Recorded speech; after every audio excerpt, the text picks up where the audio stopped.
So after working at J. Walter Thompson, I went to an agency called Gray, which wasn't quite as big.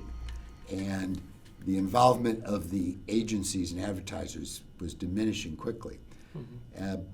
So we were doing a lot of specials. And a fellow at the William Morris office took me to see a new young artist out in Princeton, a fellow named Don McLean, who had a big hit, monster hit. American Bye Pie? Bye, Miss American Pie. It was a huge song. And it was unique in that usually pop songs in those days were under 3 minutes. It was like a rule, it had to be under 3 minutes. But I think that song's like 5.5 minutes or 6 minutes. And he was trying to get me to buy a special for one of our clients featuring Don McLean. Well, in those days, we were in the midst of the racial unrest in the United States and also the Vietnam riots. Let's get out of Vietnam, et cetera. And young people had a lot of hair, piercings, girls didn't wear bras, things like that really alienated the parents and the grandparents. And there was only one television in a house. So variety shows, which I did a lot of in those days, they ceased to exist because nobody wanted young people who were the backbone of the variety shows. The older people, the Perry Comos and the Andy Williams, they were sort of dying away. And so there was no place to be exposed to popular music, contemporary music. One of our clients at Gray was RCA Records, which in those days was a mid-sized record company. They had Elvis, they had Perry Como, some other people like that. And the fellow who was president of RCA Records, a fellow named Rocco Laganestra, he wanted to get visibility. And he thought a good way to get visibility was to set up register-to-vote booths outside of concerts of his artists. Why register-to-vote booths? Because in 1972, the young people were now allowed to vote if they were 18 or over. Before, you had to be 21. Oh. So this was the first time young people 18 or over were allowed to vote. I had to tell him that, unfortunately, he didn't have the kind of artists that would attract that demographic, that 18 to 24-year-old demographic.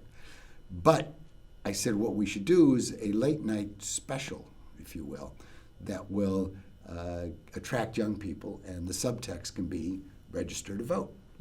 And so I put it together, and I had to go out and get advertisers. And I put together a little acronym called PACE in order to entice the advertisers and so that they remember it. And PACE was sort of the philosophy. In those days, there was only one late night show. It was the Tonight Show. Now there are legions of late night shows. And so I tried to create programming that would appeal to that young demographic, put it at a time period when they were available. Young people stay up awake, you know, we did it on the weekend. We did it at a time when they could control the sets because their parents were asleep, and alive, I hope. And the parents, there was only one television set in a home in those days. Nowadays, there are 3, 4, 5. People watch on their computer, et cetera. And fourth, it was really important at that time because of the narrow demographics to be able to do something that was affordable. So that's what PACE stood for, P-A-C-E, Programming, Availability, Control, and Economics. And got the advertisers. We ran the show in August. It was quite successful, and NBC then brought it back as a regular series. And it ran for 8 years from 1972 to 1980. So it was exciting. It helped me to define myself and gave me the sense of self to move ahead in the industry and feel confident. Speaking of moving ahead with the industry, my last question for you is, what current projects are you working on? It's interesting because you have to keep adapting and keep trying to recognize where the needs were. So in developing the Midnight Special, and I was looking at a need. There was a need that had to be satisfied there. Well, with my partner Tony Scotti, we are quite familiar with programming in China. And the programming in China is really just emerging. this is a country, even though they've had television since 1950, that really started doing entertainment programming about 10 years ago. So where they have all the technology,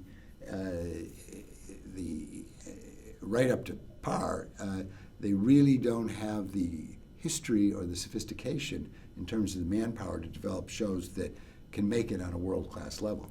So we've been working for the past 2 years presenting programs to the Chinese authorities and stations, both scripted and unscripted, with the idea being that when we start doing one of them, we'll take over the core team of Americans.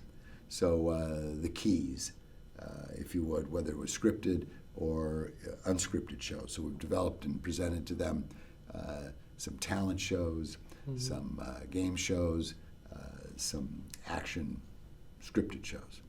That's one way we're going. The other way, another thing we're doing that's sort of interesting is there's a young fellow who has a blog. It's called Buzzer Blog. It's the biggest blog for game shows. And he created a little app, a game.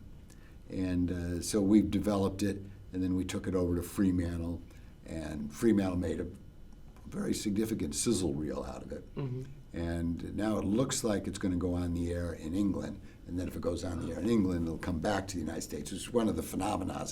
For some reason or another, a lot of times people don't have enough confidence anymore to trust their neighbors. They have to go halfway around the world in order to feel empowered to buy something. Like a Broadway show with tours first. Out town, yeah. Exactly. It's really, but you look at the shows, you look at American Idol or The Voice or Homeland or many, many shows, they come from overseas. Better to try Homeland in Israel, where you've got 6 million people, than try it in the United States and develop a track record there. So now Americans are going over there to start shows to hopefully bring them back to the United States.